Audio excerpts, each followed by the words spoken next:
తెలంగాణ రాష్ట్రంలో contract outsourcing ఏజెన్సీల దోపిడీ గురించి ఈరోజు భారతీయ జనతా పార్టీ మీడియా సమావేశం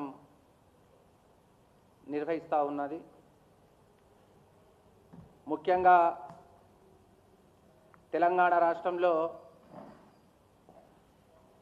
అవుట్సోర్సింగ్ ఏజెన్సీలు కాంట్రాక్టు అవుట్సోర్సింగ్ ఏజెన్సీలు సుమారుగా 4800 అవుట్సోర్సింగ్ ఏజెన్సీలు తెలంగాణ రాష్ట్రంలో ఉన్నాయి. ముఖ్యంగా తెలంగాణ రాష్ట్ర వ్యాప్తంగా అన్ని శాఖలలో సుమారుగా 2,21,000 మంది అవుట్సోర్సింగ్ ఏజెన్సీలో కాంట్రాక్ట్ ఎంప్లాయీస్ కావచ్చు, అదేవిధంగా అవుట్సోర్సింగ్ ఎంప్లాయీస్ మనకు ఈ తెలంగాణ రాష్ట్రంలో పనిచేస్తూ ఉన్నారు. ముఖ్యంగా కాంట్రాక్ట్ అవుట్సోర్సింగ్ ఏజెన్సీలు కాంట్రాక్టులు ఉద్యోగస్తులకు సకాలంలో జీతాలు ఇవ్వకపోవడము, అదేవిధంగా వాళ్లకు రావాల్సిన పిఎఫ్ కావచ్చు, అదేవిధంగా వాళ్ళకు రావాల్సిన ఈఎస్ఐ మెడికల్ సంబంధించింది కావచ్చు, అదేవిధంగా ప్రతి నెల 1వ తారీఖున జీతం ఇవ్వాల్సిన అవుట్సోర్సింగ్ ఏజెన్సీలు 3 నుంచి 4 నెలలు వాళ్లకు జీతాలు ఇవ్వకుండా ఇవాళ తెలంగాణ రాష్ట్రంలో అవుట్సోర్సింగ్ ఏజెన్సీలు ఇవాళ దందాలు నిర్వహిస్తూ ఉన్నాయి. ముఖ్యంగా అవుట్సోర్సింగ్ ఏజెన్సీలో ఉద్యోగస్తులకు ఒక్కొక్క అవుట్సోర్సింగ్ ఏజెన్సీలో 13,000 నుంచి 30,000 వరకు కూడా రాష్ట్ర ప్రభుత్వం అవుట్సోర్సింగ్ ఏజెన్సీలకు జీతాలు చెల్లిస్తూ ఉన్నది.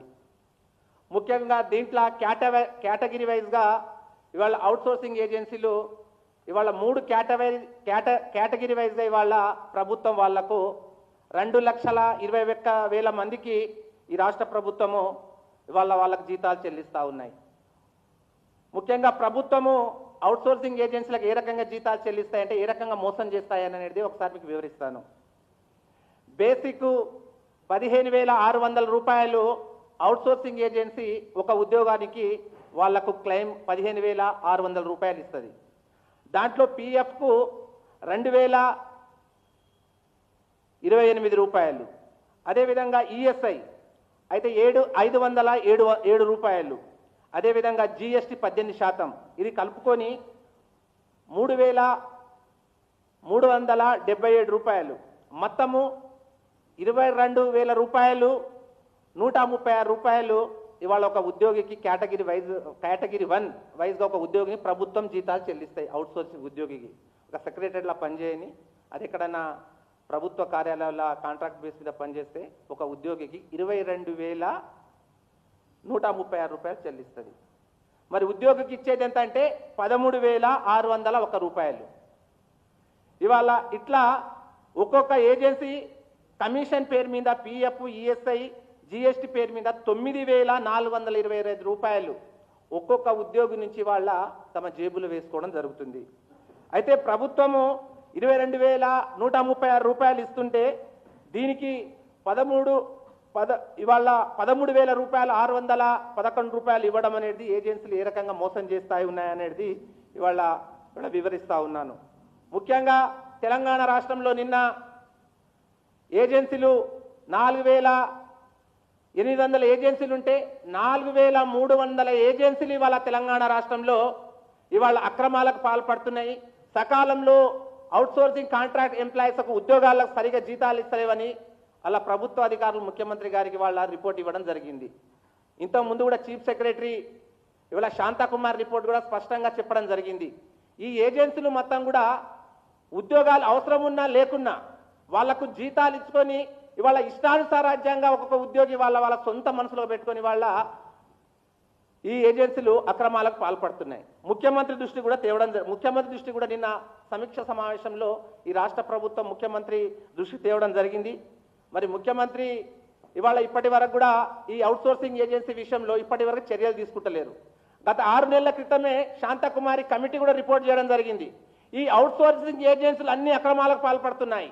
అవుట్సోర్సింగ్ ఏజెన్సీలు అన్ని కూడా ఇవాళ పిఎఫ్లు ఇస్తలేవు, ఈఎస్ఐ ఇస్తలేవు అని ఇవాళ స్పష్టంగా ప్రభుత్వం ఇవాళ అధికారులు గుర్తిస్తే ఇప్పటి వరకు చర్యలు తీసుకుంటలేరు. ఎందుకంటే 2014 నుంచి ఇప్పటి వరకు సుమారుగా 13 సంవత్సరాలు కావస్తుంది. ఈ 13 సంవత్సరాలు అవుట్సోర్సింగ్ ఏజెన్సీలు ఎవరున్నారంటే ఇవాళ రాజకీయ నాయకుల బినామీలు. ఇవాళ అతను కేసీఆర్ ఉన్నప్పుడు ఇచ్చిన అవుట్సోర్సింగ్ ఏజెన్సీలో చాలా మంది టీఆర్ఎస్ బీఆర్ఎస్ నాయకులు అవుట్సోర్సింగ్ ఏజెన్సీలు ఇక్కడ జరుగుతున్నాయి. వాళ్ళని నియమించుకున్న వాళ్ళే అక్కడ అవుట్సోర్సింగ్ ఏజెన్సీలు వాళ్ళ అన్ని సెక్రటరియట్లో కావచ్చు, కలెక్టర్ ఆఫీస్లో కావచ్చు, తెలంగాణ రాష్ట్రంలో ఉన్న అన్ని అవుట్సోర్సింగ్ ఏజెన్సీలు కూడా టీఆర్ఎస్ కాంగ్రెస్ ప్రభుత్వం ఉన్న పెద్దల హస్తంతోనే నడుస్తున్నాయి తప్ప ఇవాళ వాళ్ళ మీద చర్యలు తీసుకునే పరిస్థితి తెలంగాణ రాష్ట్రంలో లేదు. ఇవాళ నేను ఎందుకు అదేవిధంగా అవుట్సోర్సింగ్ ఏజెన్సీలు ఇంకా ఏం చేస్తున్నాయంటే ప్రతి సంవత్సరం ప్రతి నెల ఇవాళ 200 కోట్ల రూపాయలు ఇవాళ కుంభకోణాలకు పాల్పడతా ఉన్నాయి. ఉద్యోగాలకు అవుట్సోర్సింగ్ ఏజెన్సీ ఉద్యోగాలు ఇవ్వాల్సిన డబ్బులు ఇవాళ తన జేబులో వేసుకోవడం జరుగుతుంది. మరి రాష్ట్ర ముఖ్యమంత్రి గారు నేను డిమాండ్ చేస్తా ఉన్నాను, వెంటనే అవుట్సోర్సింగ్ ఏజెన్సీలో వచ్చిన ఈరోజు అన్ని పత్రికలు రావడం జరిగింది. ఈ పత్రికల్లో అన్ని పత్రికల్లో ఇవాళ ఫ్రంట్ ఐటమ్ బ్యానర్ ఐటమ్ రావడం జరిగింది. అవుట్సోర్సింగ్ ఏజెన్సీలు అక్రమాలకు పాల్పడతా ఉన్నాయి. అవుట్సోర్సింగ్ ఏజెన్సీలు వాళ్లకు ఇవాళ అన్ని కూడా అక్రమాలకు పాల్పడ రద్దు చేయాలంటే దీని వెనకాల ప్రభుత్వ పెద్దలు ఉన్నారు, ఇవాళ కాంగ్రెస్ పార్టీ పెద్దలు ఉన్నారు, కాంగ్రెస్ పార్టీ నాయకులు ఉన్నారు. వాళ్ళ మీద చర్యలు తీసుకునే పరిస్థితి ఈ తెలంగాణ రాష్ట్రంలో ఉన్నది. మరి మేము ఒకటే డిమాండ్ చేస్తా ఉన్న ప్రభుత్వానికి, మరి 2,21,000 మంది అవుట్సోర్సింగ్ కాంట్రాక్ట్స్ ఎంప్లాయీ ఉన్నారు. మరి వీళ్ళకి జీతాలు సరిగా ఇస్తలేరు. మీరు జీతాలు ఇవ్వలేకపోవడం వల్ల ఒక్కొక్కరికి 13,000 నుంచి 14,000 ఇంతే జీతాలు ఇస్తున్నారు. ఒక్కొక్క ఏజెన్సీ ఒక్కొక్క ఉద్యోగి నుంచి 9,000 నుంచి 10,000 రూపాయల వరకు అక్రమాలకు పాల్పడుతుంది. ఇవాళ వాళ్ళకు ఒక్కొక్క ఉద్యోగం ఆత్మహత్యలు చేసుకునే పరిస్థితి అవుట్సోర్సింగ్ కాంట్రాక్ట్ ఎంప్లాయీలు అనేక మంది. ఇవాళ తాండ్రులో ఒక మహిళ ఆత్మహత్య చేసుకోవడం జరిగింది. అదేవిధంగా ఇవాళ యాదాద్రి భువనగిరిలో 60 మంది కాంట్రాక్ట్ ఎంప్లాయీస్ వాళ్ళకు ఈఎస్ఐ పిఎఫ్ జమ చేయకపోవడం వల్ల వాళ్ళ ఆందోళన చెందుతుండ్రు. కామారెడ్డిలో అనేక మంది వాళ్ళ అవుట్సోర్సింగ్ ఎంప్లాయీస్ వాళ్ళకు జీతాలు సరిగా రాక వాళ్ళు ఇవాళ ఉద్యమాలు చేస్తా ఉన్నారు. తెలంగాణ రాష్ట్రంలో ఉన్న ప్రభుత్వ కార్యాలయాలు అన్ని కూడా అవుట్సోర్సింగ్ ఏజెన్సీలో ఉన్న కాంట్రాక్ట్ ఎంప్లాయీస్ మొత్తం కూడా ఇబ్బంది పాలవుతా ఉన్నారు. మరి ప్రభుత్వం ఏం చేస్తుంది? ప్రభుత్వం ఇప్పటి వరకు కూడా అవుట్సోర్సింగ్ ఏజెన్సీల మీద చర్యలు తీసుకుంటలేరు. ఇవాళ వాళ్ళ అక్రమాలు 4,300 అవుట్సోర్సింగ్ ఏజెన్సీలు ఈ అక్రమాలకు పాల్పడ్డాయని ప్రభుత్వం చెబుతున్నా ఇవాళ రేవంత్ రెడ్డి ముఖ్యమంత్రి గారు దీని మీద ఒక నిర్ణయం తీసుకోలేకపోతా ఉన్నారు. ఇవాళ భారతీయ జనతా పార్టీ రాష్ట్ర ప్రభుత్వానికి డిమాండ్ చేస్తా ఉన్నది, వెంటనే మీ అవుట్సోర్సింగ్ ఏజెన్సీలు ఏదైతే ఉన్నాయో వాళ్ళకి రద్దు చేయాలని భారతీయ జనతా పార్టీ డిమాండ్ చేస్తా ఉన్నది. అదేవిధంగా ఇవాళ ప్రభుత్వము మీరు వాళ్ళకి ఎంప్లాయీస్ అవుట్సోర్సింగ్ ఏజెన్సీ వాళ్ళకు మీరు డబ్బులు డైరెక్ట్ ట్రెజరీ నుంచి మీరు కడతా ఉన్నారు. కానీ వెంటనే ఉద్యోగుల వాళ్ళ బ్యాంక్ ఖాతాలోనే వంత జమ చేయాలని భారతీయ జనతా పార్టీ డిమాండ్ చేస్తా ఉన్నది. అదేవిధంగా బకాయిలో ఉన్న ఇప్పటి వరకు పిఎఫ్ కావచ్చు, ఈఎస్ఐ చెల్లించలేదు. గత 5 నుంచి 6 సంవత్సరాల వరకు ఒక్క పిఎఫ్ కూడా ఈ అవుట్సోర్సింగ్ ఏజెన్సీ చెల్లించలేదు. కనుక వెంటనే ఏజెన్సీ నుండి రికవరీ చేసి ఉద్యోగులకు అందజేయాలని భారతీయ జనతా పార్టీ డిమాండ్ చేస్తా ఉన్నది. కనుక అదేవిధంగా ప్రభుత్వము బాధ్యులైన ఈ ఏజెన్సీలు ఏం చేస్తున్నాయంటే ఇవాళ ఇలా పేపర్లో రావడం జరిగింది స్పష్టంగా. ఇగో అవుట్సోర్సింగ్ దోపిడీ ఏ రకంగా ఇవాళ ప్రభుత్వంలో దోపిడీ ఏ రకంగా చేస్తున్నాయంటే ఒక్క అవుట్సోర్సింగ్ ఏజెన్సీ కమిషన్ 200 కోట్ల రూపాయలు 200 కోట్ల రూపాయలని వాళ్ళ పేపర్లో రావడం జరిగింది. మరి ఇవాళ రేవంత్ రెడ్డి గారు ఇవాళ ప్రెస్ మీట్ పెట్టి ఆ రోజు రివ్యూ తీసుకోవడం జరిగింది.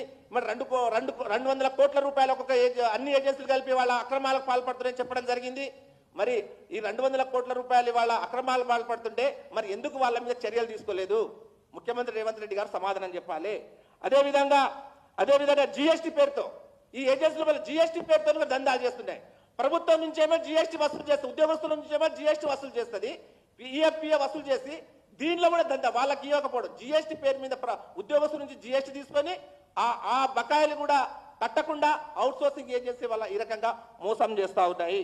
కనుక కఠిన చర్యలు సీఎం గారు ఇప్పుడు రివ్యూ తీసుకోవడం కాదు, మీరు చేయడం కాదు, ఏదో అవుట్సోర్సింగ్ ఏజెన్సీలు తూతు మంత్రంగా చర్యలు తీసుకోవడం కాదు. భారతీయ జనతా పార్టీ అవుట్సోర్సింగ్ చేస్తున్న దందాల మీద మేము వెంటనే రాష్ట్ర ప్రభుత్వ ప్రధాన కార్యదర్శి గారి కూడా మేము ఫిర్యాదు చేయబోతా ఉన్నాము. ఎందుకంటే వీళ్ళు చేస్తున్న ఏజెన్సీలు చేస్తున్న మోసాలు ఇవాళ ఉద్యోగస్తులు బలవుతా ఉన్నారు. వాళ్లకు చాలని జీతం వల్ల అనేక మంది ఆత్మహత్యలు చేసుకునే పరిస్థితి తెలంగాణ రాష్ట్రంలో ఉంది. కనుక 2,21,000 మంది ఉన్న ఉద్యోగస్తులకు భారతీయ జనతా పార్టీ వల్ల contracts outsourcing employees Bharatiya Janata party అండగా ఉంటది. ఎందుకంటే వీళ్లకు ప్రభుత్వమైన కొంతమందికే ప్రభుత్వం ఆ రోజు అధికారంలో రాకముందు రేవంత్ రెడ్డి గారు ఏం చేసిండు, మేము అవుట్సోర్సింగ్ ఏజెన్సీ ఉన్న వాళ్ళకు మేము రెగ్యులరైజేషన్ చేస్తాము, వాళ్ళకు మేము ప్రభుత్వ ఉద్యోగాలు ఇస్తామని చెప్పడం జరిగింది. కానీ ప్రభుత్వం ఇప్పటి వరకు కూడా ఏ ఒక్క అవుట్సోర్సింగ్ ఎంప్లాయీస్కి వాళ్ళకు రెగ్యులరైజేషన్ చేయలేదు, వాళ్ళకు ఉద్యోగాలు ఇవ్వలేదు. ఇవాళ హామీలే తప్ప ఈ రాష్ట్ర ప్రభుత్వం ఏ ఒక్కరు కూడా వాళ్లకు న్యాయం చేయలేదని ఇవాళ నేను తెలియజేస్తా ఉన్నాను. భారతీయ జనతా పార్టీ దీని మీద స్పష్టంగా సెక్రటరీకి ముట్టడిస్తుంది. భవిష్యత్తులో 2 లక్షల మంది ఉద్యోగులకు ఇవాళ మేము అండగా ఉంటాము. వాళ్ళకు దోపిడీ చేస్తున్న అవుట్సోర్సింగ్ ఏజెన్సీల మీద యుద్ధం ప్రకటిస్తాము. భారతీయ జనతా పార్టీ వాళ్లకు అండగా ఉంటని ఈరోజు వేదిక నేను తెలియజేస్తా ఉన్నాను. అదేవిధంగా దీని మీద విచారణ చేపట్టాలి. ఎందుకంటే అక్రమాలు జరిగినాయి. ప్రతి నెల 200 కోట్ల రూపాయల అక్రమాలు జరుగుతున్నాయని ప్రభుత్వమే గుర్తించింది. కనుక ఒక న్యాయ కమిషన్ హైకోర్టు సిట్టింగ్ జడ్జి చేత ఇవాళ ప్రభుత్వము ఇవాళ విచారణ చేపట్టి అవుట్సోర్సింగ్ ఏజెన్సీలు అయితే అక్రమాలకు పాల్పడుతున్నాయో ఆ అవుట్సోర్సింగ్ ఏజెన్సీలకు రద్దు చేయాలని భారతీయ జనతా పార్టీ మేము డిమాండ్ చేస్తా ఉన్నాము.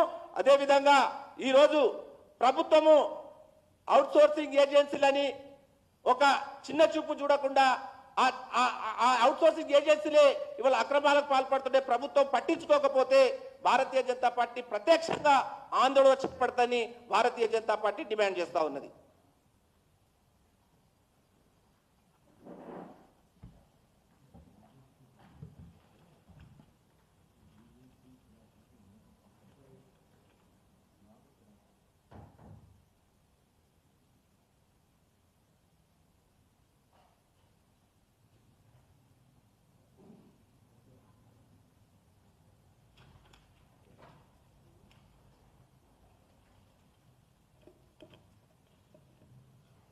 థ్యాంక్స్. ఎవరికైనా ఉంటే అడగండి, అదర్వైజ్ విల్ క్లోజ్. ముందు ఏమైనా క్వశ్చన్ మీకు? Okay, thank you very much.